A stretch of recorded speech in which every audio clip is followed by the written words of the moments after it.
Don మీడియాకు స్వాగతం. Media mafia అరాచకాలు పార్ట్ 2 ప్రతి ఆదివారం ప్రత్యేక కథనం. డాన్ మీడియా ఛానల్లో గత వారం ప్రసారమైన మీడియా మాఫియా అరాచకాలు పార్ట్ 1కు విశేష స్పందన లభించింది. వార్త ప్రసారమైన వార్తతో మీడియా మాఫియా సభ్యులకు చెమట్లు పట్టాయి.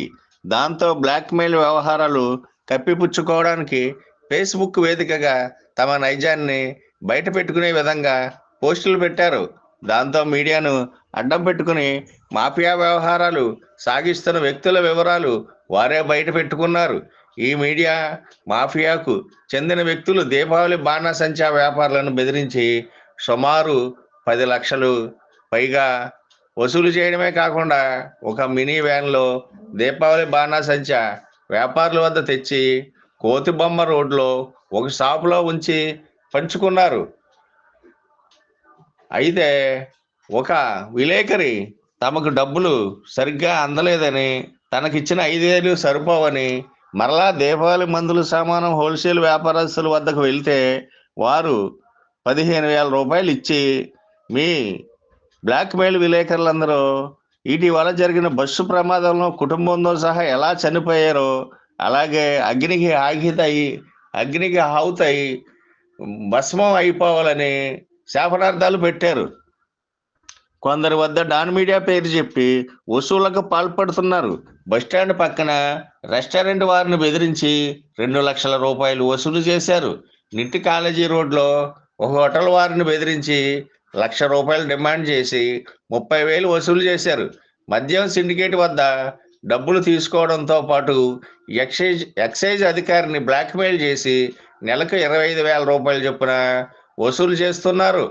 అలాగే ఇటీవల అతను మాఫియా నాయకుడు పుట్టినరోజు పేరు చెప్పుకుని ఎక్సైజ్ అధికారిని బెదిరించి 100 క్వార్టర్ బాటిల్ వరకు మద్యాన్ని తెప్పించుకుని జల్సా చేసుకున్నారు. అలాగే అక్రమ రేషన్ బియ్యం లారీలను ఆపి తాము విజిలెన్స్ ఆఫీసులమంటూ, పోలీసు అధికారులమంటూ, రెవెన్యూ అధికారులమంటూ లక్షలు వసూలు చేస్తున్నారు. ఇవ్వని వారిపై అధికారులతో కేసులు నమోదు చేయాలని ఒత్తిడి చేస్తున్నారు. వారికి నెలవారీగా వచ్చే మామూళ్ళు లక్షల్లో ఉంటాయంటున్నారు. వాటిపై కొన్ని క్రిమినల్ కేసులు నమోదై ఉండగా కొన్ని కేసులను రాజీ చేసుకుంటున్నారు.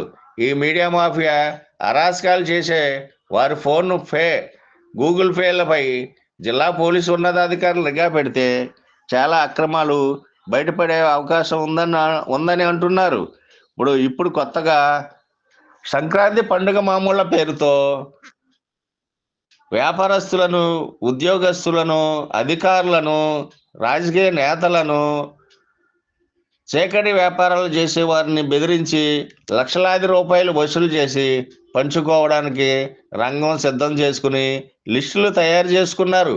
విశ్వసనీయ వార్తల సమాహారమే మన డాన్ మీడియా. మన డాన్ మీడియాను లైక్ చేయండి, షేర్ చేయండి, సబ్స్క్రైబ్ చేయండి, మరికొందరితో చేయించండి. ధన్యవాదములు.